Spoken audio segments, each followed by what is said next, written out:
কিন্তু চার্জশিটে এবার তার মানে চোর এই শব্দটা আমরা কি ব্যবহার করতে পারবো? সুজিত বসু, তার ছেলে সমুদ্র বসু, দুজনের নাম চার্জশিটে। দেখুন, একজন চার্জশিট মানেই তো দোষী সাব্যস্ত নয় প্রথম। দ্বিতীয় হচ্ছে, তবে যে অভিযোগ চার্জশিটে আছে খুব গুরুতর অভিযোগ।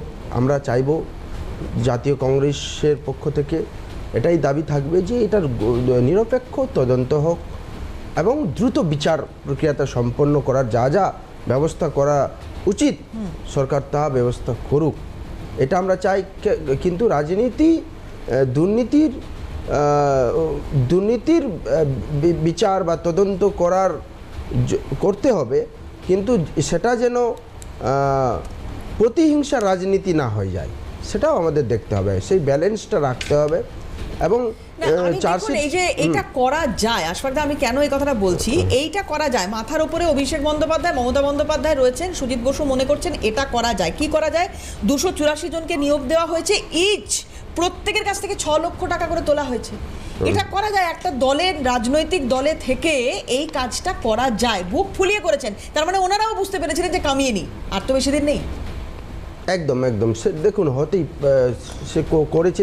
তৃণমূল যে দুর্নীতির সঙ্গে যুক্ত এবং দুর্নীতি, এটা আমরা বারবার আপনার চ্যানেলেই অনেকবার আলোচনা করেছি, অনেক আপনার ডিবেটেই আলোচনা করেছি। তৃণমূল দুর্নীতির সঙ্গে যুক্ত আছে, অনেক দুর্নীতি হয়েছে, সেগুলো শ্বেতপত্র সব যেটা বের করতে চাইছেন গভর্নমেন্ট, সেই শ্বেতপত্র বের করুন।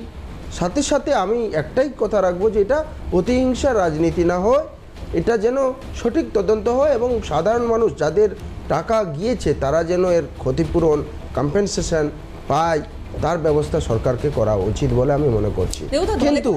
কিন্তু আমি একটু এইখানটা একটু জিজ্ঞাসা করে নি দেবুদাকে, কোনো নজরদারি ছিল না নাকি নজরদারি ছিল বলেই হয়েছে? ভারতীয় রাজনীতিতে দুর্নীতির কথা বলেন, সেই বফোর্স থেকে বলতে গেলে 2G 3G 4G জিজাজি দাদাজি নানাজি অনেকে আমরা দেখেছি।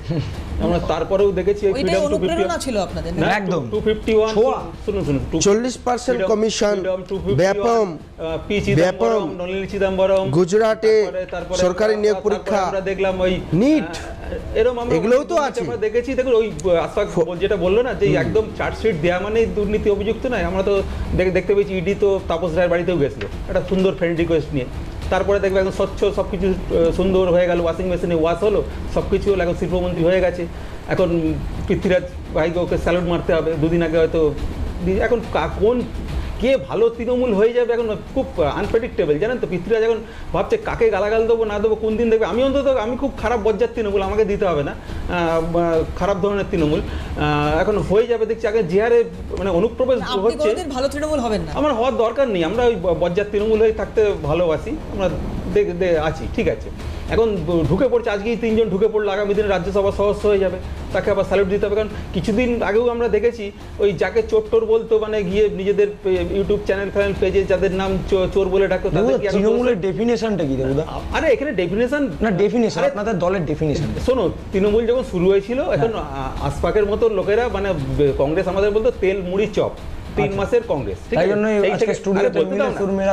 বলতে দাও না, আমরা 3 মাস ওইভাবে আমরা কিন্তু 30 বছর কাটিয়ে দিলাম ভাই, আমরা কিন্তু 30 বছর কাটিয়ে দিলাম। আগামী দিনে আরো চলবে, কোনো চিন্তা নেই। কালকে যে মিছিলটা হলো, কেন আক্রমণ করতে হলো, কেন ওইভাবে নাচানাচি মঞ্চ বেঁধে মাইক লাগিয়ে কেন মিছিলের বিরোধিতাটা কিসে? এই তো ভয়টা কিসে? বিরোধিতাটা কিসে? ভয়টা কিসে? আমাদের কোনো ভয় নেই। বিরোধিতা ওইখানেই যেখানে অভিযুক্ত, দেখো সেখানে অভিযুক্তর বাবা, সরি ভিকটিমের বাবা সেখানে অভিযোগ করছে। ও আজকে ভিকটিমের কথা মনে পড়েছে, আর তার বাবা ভিকটিমের কথা মনে পড়েছে, একজন তার নাম গণধর্ষণ কাণ্ডে ভিকটিমের কথা মনে পড়েনি? তিনি অভিযুক্ত। যখন তোমার দলের নেত্রীরা বলেছিল যে মেয়েটির লাভ অ্যাফেয়ার ছিল, সেই সময় ভিকটিমের কথা মনে পড়েনি? বাবা, যখন ত্রিকোণপ্রেমের অঙ্ক ছিল তখন ভিকটিমের কথা মনে পড়েনি? তৃণমূল তো খুব খারাপ ছিল, খুব খারাপ না। হ্যাঁ, আজকে কেন খুব খারাপ ছিল? তোমরা খুব ভালো, কেন? তোমরা তো খুব ভালো। তার নৈতিকতা, এই লড়াই, এই বিরোধিতা, এগুলো কোথায় ছিল? 11 খানা রেপ হলো, কোথা থেকে এলো? আরে ভাই, কোথাতে কিভাবে হলো? 11 খানা রেপের ঘটনা ঘটলো, কি 11 খানা রেপ? আজকেও একটা ঘটেছে, 11 খানা রেপ, আজকে একটা দুর্নীতি একটা ঘটছে। আরে সবথেকে বড় আরজিকর রেপ কেসে সন্দীপ ঘোষকে স্বাস্থ্য ভবন থেকে প্রাইস পোস্টিং দিয়েছিল। তো কে করছে? প্রাইস পোস্টিং দিয়েছিল সন্দীপ ঘোষকে স্বাস্থ্য ভবন থেকে। এত বড় বড় কথা কিসে? আজকে বিরোধিতা গ্যালারি করতে এসছো, গ্যালারি করতে এসছো, মানুষ বোঝে না, মানুষ বোঝে না, পায়ের তলা দিয়ে গোল খাচ্ছ, হাতের তলা দিয়ে গোল খেয়েছো, এখন গ্যালারি করছো।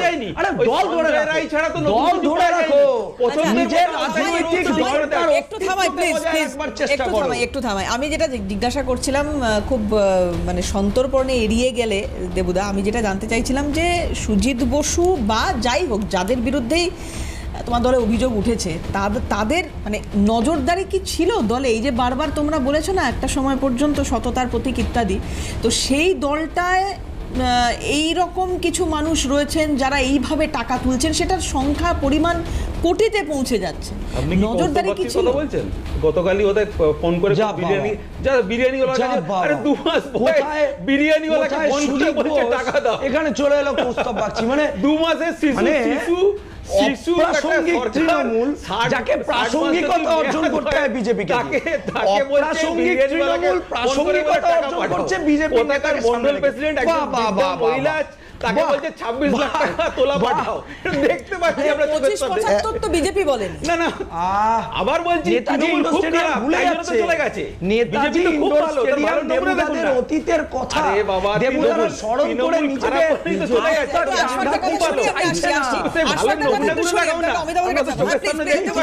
কেউ চাইছে প্রণামীর বাক্স, কেউ চাইছে প্রণামীর বাক্স, কেউ চাইছে বিরিয়ানি। আমার প্রশ্ন হচ্ছে যে প্রথম প্রশ্ন বিজেপির কাছে, যে বিজেপি যখন বিজেপিতে যারা সমর্থন দিচ্ছেন বা বিজেপিতে চলে যাচ্ছেন, যে তৃণমূলের দুর্নীতিগ্রস্ত লোকেরা, সবাই তো তৃণমূলে প্রায় আছেই, ছোঁয়াচে হোক, তো সেইখানে তাদের বিরুদ্ধে কি কোনো অ্যাকশন হবে? এই দুর্নীতি প্রমাণ না, কোন হলে দুর্নীতি চার্জশিট হলে বিভিন্ন দুর্নীতিতে আছে।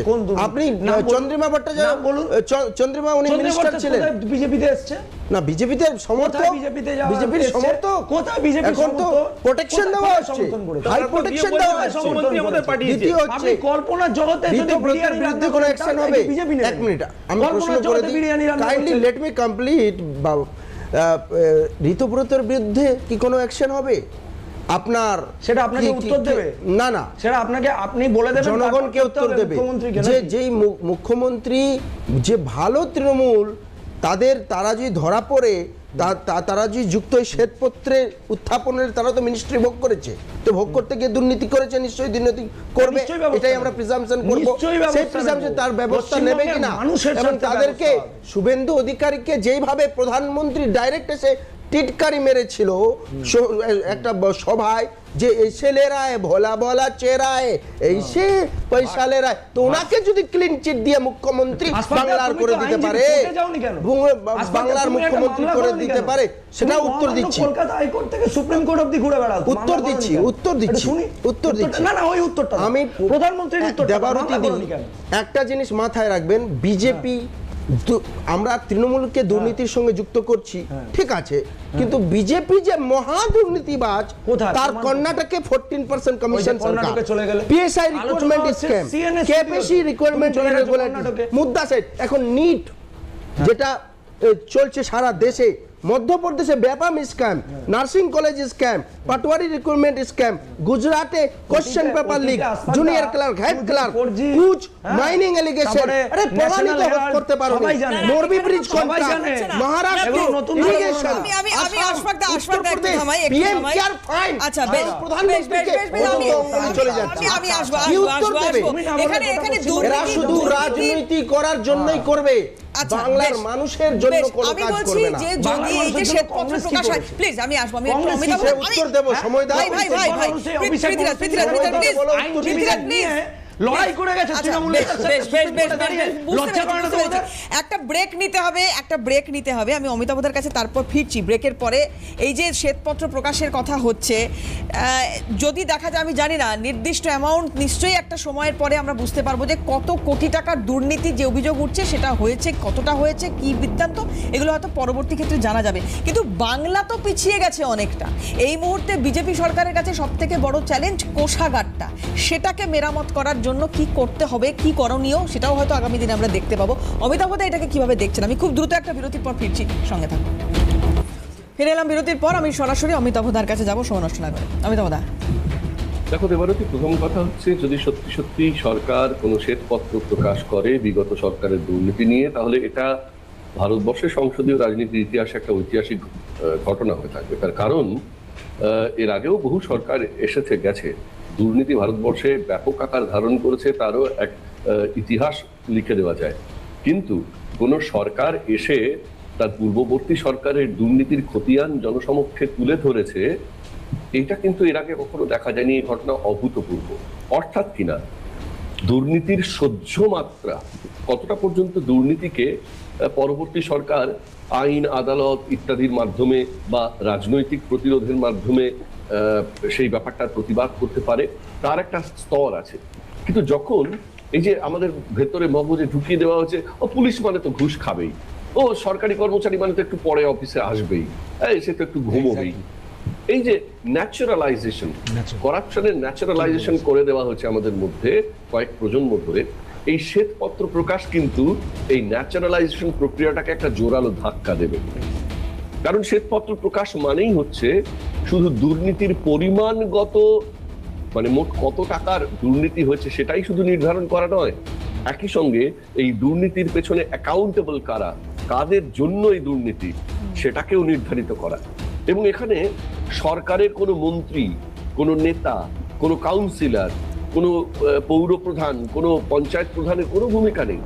কারণ এই যাবতীয় তথ্যের ভিত্তি হচ্ছে CAG, controller and auditor general of India, অর্থাৎ ভারতবর্ষের একটি এমন সাংবিধানিক পদ যার সঙ্গে কোনো রাজনীতির সংস্রব নেই, যারা ভারতবর্ষের বিভিন্ন সরকারের সরকারি আয় ব্যয় ইত্যাদির রক্ষণাবেক্ষণ, যাচাই, মানে যাকে অডিটিং বলে, সেইগুলো করেন এবং যেখানে যেখানে অসঙ্গতি থাকে সেই অসঙ্গতিগুলো চিহ্নিত করে তার জন্য জবাব চেয়ে পাঠান বা উপযুক্ত কর্তৃপক্ষকে জানিয়ে দেন যে এইখানে অসঙ্গতি ঘটেছে। সুতরাং এটা একটা সাংবিধানিক প্রক্রিয়ার মাধ্যমে এই দুর্নীতিটাকে চিহ্নিতকরণ, দুর্নীতির পরিমাণ ঘোষণা এবং দুর্নীতির জন্য দায়ী কারা, সেই তিনটে দিক স্পষ্ট হবে। যদি তা করা যায়, আমি আবারও বলছি, যদি তা করা যায় কোন রকম, এবার ধরুন আমি কথার কথা বলছি, রাজনীতি তো না চালে বিশ্বাস হয় না। শ্বেতপত্রে যদি কোনো এমন কোনো ঘটনা দেখা যায় যে তিনি একদা ওই দলে ছিলেন, এখন এই দলে, তার জন্য যদি কোনো তথ্যের হেরফের করা হয়, অস্পষ্টতা রাখা হয়, তাহলে কিন্তু আমি এই শ্বেতপত্রকে মাথায় তুলে নেব না। আদারওয়াইজ এই শ্বেতপত্র যদি সত্যি সত্যি নিরপেক্ষভাবে সামনে আসে, তাহলে এটা দরজা খুলে দেবে ওই অ্যাকাউন্টেবল প্রত্যেকটি ব্যক্তি, সংস্থা, কর্তৃপক্ষ, তিনি যে মর্যাদারই হন না কেন, তার ব্যক্তিগত সম্পত্তিকে বাজেয়াপ্ত করে সেখান থেকে অর্থরাশি পুনরুদ্ধারের। কারণ শ্বেতপত্র ব্যাপারটা মামুলি কথা নয়। শ্বেতপত্র ব্যাপারটার একটা আইনি বৈধতা যখনই সুনিশ্চিত করা যায়, তখন it can become a vital instrument. যেখানে যেখানে আমাদের জনগণের ট্যাক্সের টাকা চুরি হয়েছে, জনগণের সঙ্গে প্রতারণা করা হয়েছে, প্রাণ দেওয়ার নাম করে নিম্নমানের জিনিস সরবরাহ করা হয়েছে বা মানে দেওয়া হয়নি, বই কেনার নাম করে আদৌ বই না কিনে বা ট্র্যাশ বইপত্র কিনে কোনো একজন ব্যক্তিকে বিশেষ করে সুবিধা পাইয়ে দেওয়া হয়েছে লাইব্রেরি দপ্তর থেকে, কিংবা পুরো পরিষেবা দেওয়ার নাম করে বড় বড় মেশিনপত্র কেনার কথা বলা হয়েছে কিন্তু আদতেই সেগুলো কেনা হয়নি, ভুয়ো বিল তৈরি করা হয়েছে, হাসপাতালে সাপ্লাইয়ের নাম করে ভুয়ো বিল তৈরি, যে দপ্তরে যেখানে যেমন দুর্নীতি হয়েছে তার চেহারাগুলো যখনই প্রকাশ্যে আসবে, সেই সঙ্গে কিন্তু এটা সারা ভারতবর্ষের সমস্ত সরকারের জন্য একটা গুরুতর অ্যালার্ম হিসেবে প্রতিষ্ঠিত হয়ে যাবে যে আমি যদি এই একই কাজ করি, আমার পরবর্তী সরকার আমারও নাড়ি ভুড়ি খুঁজে বার করে এই ধরনের শ্বেতপত্র বা প্রকাশ করে আমাদের যারা দুর্নীতি করবেন তাদের ঘাড় মোটকে পুরো টাকাটা আবার আদায় করে নিতে পারেন। রাজ্যের কোষাগারের যে বিপুল দেনার ভার চেপে আছে, তার অন্তত একটা অংশের সুরাহা হোক এই পথে। আমি চাইব এই শ্বেতপত্র একেবারে নিরপেক্ষভাবে এই শ্বেতপত্র সামনে আসুক এবং রাজ্য বিধানসভা তাকে আইনি বৈধতা দিক।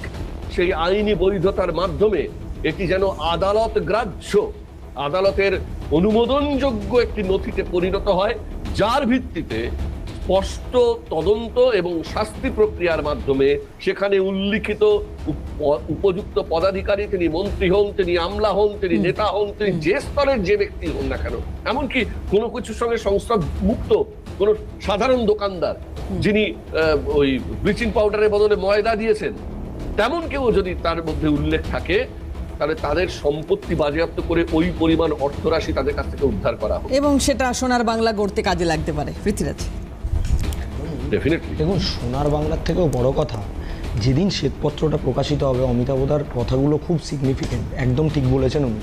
সব থেকে বড় কথা হচ্ছে অমিতাভদা একটা জায়গা মিস করে গেছে। এই শ্বেতপত্রটা প্রকাশ হলে এই সমস্ত বিষয় যেগুলো অমিতাভদা বললো 100% কারেক্ট, এবং সাপ্লাই চেন, মানে এই যে অর্থগুলো যে তছরূপ হয়েছিল, কার হাত থেকে কোথায় গেছিল, এই বিষয়টাও আপনাদের কাছে বেরিয়ে আসতে পারে। তার কারণ যেভাবে এই পুরো মডেলটা তৈরি করা হয়েছে, সেই দিন যেদিন শ্বেতপত্র প্রকাশ হবে সেদিন বিশ্ব বাংলাটা বিশ্ব ব্যঙ্গতে পরিণত হবে, এটা আপনাকে আমি কথা দিতে পারি। তার কারণ দেখুন, শ্বেতপত্র প্রকাশ করলে যে দুর্নীতি সামনে আসবে এটা আমি কেন, এটা একটা ছোট্ট বাচ্চা শিশুও জানে। কিন্তু কথাটা হচ্ছে এই জায়গাতেই যে এটা আমাদের কথা নয় বা এটা আপনার কথা নয়, এটা তৃণমূল নেতা, প্রাক্তন বিধায়ক, প্রাক্তন শিক্ষামন্ত্রী ব্রাত্য বসু এবং প্রাক্তন বিধায়ক মদন মিত্রদের কথা ছিল, যে দল করেছে, দলের হয়ে খেটেছে, দলের হয়ে রিগিং করেছে, মানে রিগিং শব্দটা উল্লেখ করেনি, ওটা করলে তো মান সম্মান ইজ্জত চলে যেত, মানে দলের হয়ে যে দীর্ঘদিন ধরে আনুগত্য পোষণ করেছে, তাহলে ছেলেরা কি চাকরি পাবে না? তো আমি বলিনি, এ অন ক্যামেরা সমস্ত বিধায়করা বলেছে।